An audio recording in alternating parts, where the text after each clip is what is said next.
Okay, so we just got this huge reveal of Venom fighting Peter and Miles, and I'm struggling to believe this is real. Now, it is confirmed that this is a CGI trailer, so it's not gameplay, but that doesn't mean we can't still break it down, because there are actually some really interesting details that unlock more about the gameplay and story of Marvel Spider-Man 2 seen in this trailer. First things first, we get to see the confirmed true scale of Venom compared to both Miles and Peter. We already had the collector's edition revealing the full 19 inches in all its glory, but seeing the 19 feet of Venom in action just hits so different. Then we see as Miles charges his electricity, Venom grabs him with his tendrils and then throws him away. We later also see that Venom smashes the side of this building and it creates a symbiote spike that blasts Peter away. This confirms that Venom will be continuing to use the powers that we had access to with the black suit, with different twists such as this ground pound that proves he's much more powerful in his true form, which also raises something I've never thought about the game, is that it's going to be pretty interesting to fight Venom, who has similar powers that we already have been using and have been familiar with the symbiote suit throughout the game. Okay, now we get shown another look at the city and the scenery of this game, and you just got to love the new skyboxes. The amount of detail and blending and lighting of the sky is now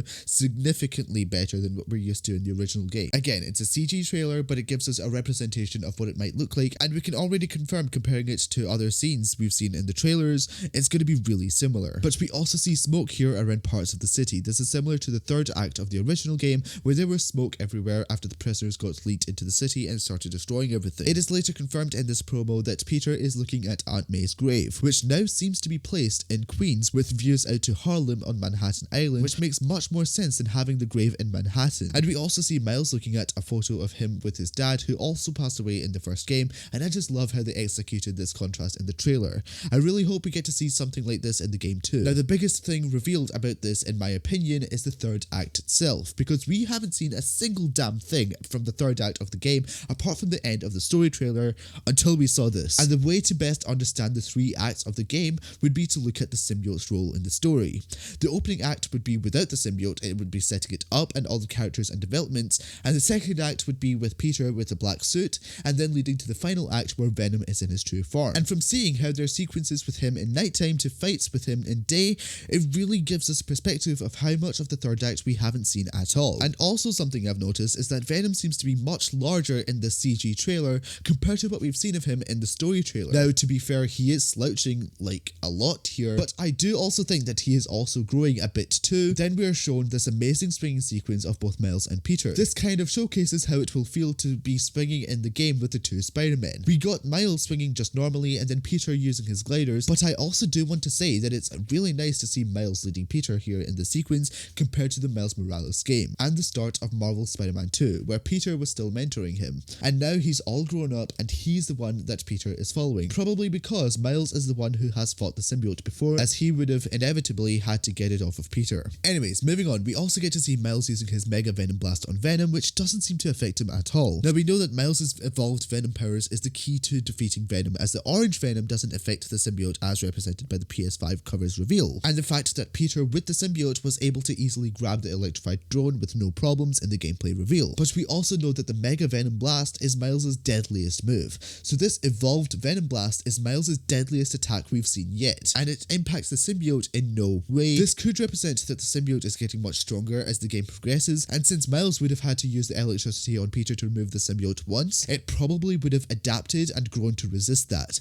So Peter and Miles would have to resort to using good old-fashioned church bells and sound to defeat Venom. And that is proved by the new concussion blast gadget being thrown by Peter here, which did impact the symbiote. But also, just before performing this Mega Venom Blast, Miles is leaping up with the help of the bioelectricity. Now I hope that this some sort of Venom leap is available to us in the game. We already see Miles doing this here, but we also see Miles Venom Point launching off a pole in the gameplay reveal, but in the extended gameplay explanation, we see no indication of it existing, but I'm hoping it's a hidden mechanic, because if it's showing it to us in a cutscene, why not just give us the ability to use it in the game? Oh, and another small detail that I particularly like is that with this new Mega Venom Blast, is that rather than his own game where the electricity built up in his chest and exploded, we can see his entire body just glowing with electricity, and then even his lens is glowing until he finally releases it.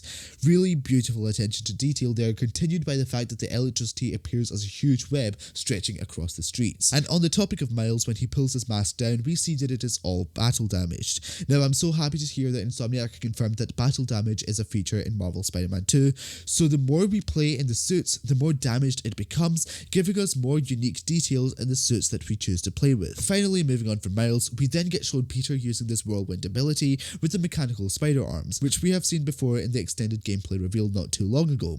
But something that we haven't seen before is this slingshot mechanic in combat. The only other time we've seen this is Peter using it on Shocker in a cutscene, but we've never had access to this in gameplay. But with the reveal of the super slingshot with these poles, Insomniac also announced that we will be getting a smaller slingshot that can be performed anywhere, and it's just the super slingshots that's restricted to the certain locations. Now, what I'm hoping is that when these smaller slingshots are performed and directed towards an enemy, it can get transitioned into a combat rather than traversal. And I think this is exactly what we are seeing here with the combination of the slingshot transitioning into the whirlwind ability. By the way, the ability probably isn't called whirlwind, I'm just calling it that as a placeholder until we actually get the full name. Now notice that they are fighting in front of the Brooklyn Bridge, which gives a stunning composition of Venom towering over the two Spider-Men, once again giving us a perspective on how big he truly is. But also, if you had paid attention, this is the exact same location, scene with the same lighting, fog, smoke and details that we have seen in Miles Morales and Peter vs. Kraven concept art. So this is a little indication that we will be getting two back-to-back boss fights in this location,